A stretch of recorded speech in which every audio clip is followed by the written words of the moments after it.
Hello guys, তো আপনারা দেখছেন 19.5 ঘন্টা। আমি চোদনা, সাথে ক্যামেরাম্যান ঢ্যামনা। আমরা আজকে এই একটা খুব সুন্দর পরিবেশে এসেছি মাঠের মধ্যে। ওইখানে দুটো ছেলে বসে আছে, চলুন দেখি ওরা কি করছে, ওদের সাথে একটু কথা বলি। ভাই আমি তো মাধ্যমিক আমি বললাম ওরে ভাই আর বলিস না ভাই, স্কুলে একটা সেটা। এই যে ভাই, তোমরা কিসে পড়ো ভাই? দাদা মাধ্যমিক দিলাম দাদা। মাধ্যমিক দিলে সবে?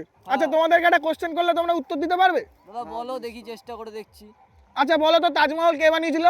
দাদা মিস্ত্রি বানিয়েছিল দাদা। তাজমহল? আরে আমার কথার মানে সেইটা না, আমার কথার মানে হচ্ছে কে বানাতে দিয়েছিল। তুমি জানো কে বানাতে দিয়েছিল তাজমহল? ঠিকাদার। ভাই তোমরা শিওর মাধ্যমিকে ফেল করবে, তোমরা ভুলে পরীক্ষার হলেও যেও না, স্যার ম্যাডামরা জুতো খুলে খেলাবে। ভাই তোমাদের জীবনটা উচ্ছন্নে চলে গেছে, তোমরা আর এখানে বসে থেকো না, তোমরা বাড়ি গিয়ে হ্যান্ডেল মারো। ক্যামেরাম্যান চোদনা, আপনি ক্যামেরাটা ধরুন। তো আপনারা দেখতে পাচ্ছেন এই সমস্ত ছেলেপেলের জন্যই আমাদের দেশটা রসাতলে যাচ্ছে। না আমাদের দেশের কোনোদিন উন্নতি হয়েছিল এই সমস্ত ছেলেপেলের জন্য। এদের বাবারা উন্নতি করতে দেয়নি, আর এরাও কোনো উন্নতি করতে দেবে না। এদেরকে যেখানে দেখতে পাবেন সাটা ভাঙা খেলাবেন।